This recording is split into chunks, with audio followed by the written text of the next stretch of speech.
అనకాపల్లి జిల్లా నక్కపల్లి మండలంలో bulk truck park వ్యతిరేక ఆందోళన మరోసారి ఉధృతమైంది. ప్రభుత్వ స్పందన లేకపోవడంతో మత్స్యకారులు రోడ్డెక్కి 4 గంటల పాటు జాతీయ రహదారిని దిగ్బంధించారు. ఉద్రిక్తత పెరగడంతో జిల్లా కలెక్టర్ విజయకృష్ణన్, ఎస్పీ తుహిన్ సిన్హా ఘటనా స్థలానికి చేరుకున్నారు. 15 రాజేపేట గ్రామానికి వచ్చి మాట్లాడతానని కలెక్టర్ హామీ ఇవ్వడంతో మత్స్యకారులు ఆందోళన విరమించారు. బల్క్ ట్రక్ పార్క్ను వెంటనే రద్దు చేయాలని మత్స్యకారులు డిమాండ్ చేశారు. ఉదయం గ్రామంలో నిరసన తెలిపి మధ్యాహ్నం పెద్ద సంఖ్యలో నక్కపల్లికి బయలుదేరారు. పోలీసులు అడ్డుకోవడానికి ప్రయత్నించిన మత్స్యకారులు బెదరకుండా కోల్కతా చెన్నై 16 నెంబర్ జాతీయ రహదారిపై బైఠాయించారు. బల్క్ ట్రక్ రద్దు చేయాలి, సెక్షన్ 30 ఎత్తివేయాలంటూ నినాదాలు చేశారు. సిపిఎం నాయకులు జి కోటేశ్వరరావు, ఎం అప్పలరాజు, వైసీపీ అధినేత వీసం రామకృష్ణ, బీసీవై అధినేత రామచంద్ర యాదవ్లపై నిర్బంధాన్ని ఎత్తివేయాలంటూ వారికి సంఘీభావం తెలిపారు. చివరికి కలెక్టర్ విజయకృష్ణన్, ఎస్పీ తుహిన్ సిన్హా ప్రజలతో మాట్లాడి సమస్య పరిష్కారం కోసం హామీ ఇచ్చారు. సిపిఎం, వైసీపీ నేతలు బల్క్ ట్రక్ పార్కును రద్దు చేయాలని, ప్రజలపై జరిగిన నిర్బంధ చర్యలను ఖండించారు.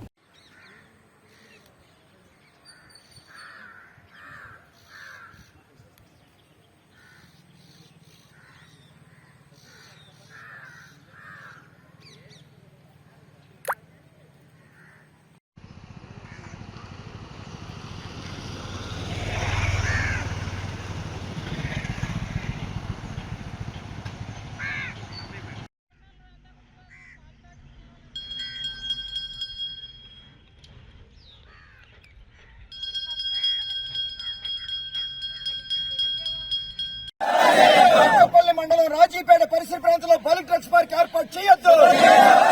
బల్క్ ట్రక్స్ పార్క్ ఏర్పాటు చేసి మా ప్రాణాలు తీయొద్దు. బల్క్ ట్రక్స్ పార్క్ ఏర్పాటు చేసి మా ఉపాధిని దెబ్బ తీయొద్దు. బల్క్ ట్రక్స్ పార్క్ ఏర్పాటు చేసి మా ప్రాణాలు తీయొద్దు.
వస్తాము, మీటింగ్ పెడతాము, ఓకేనా?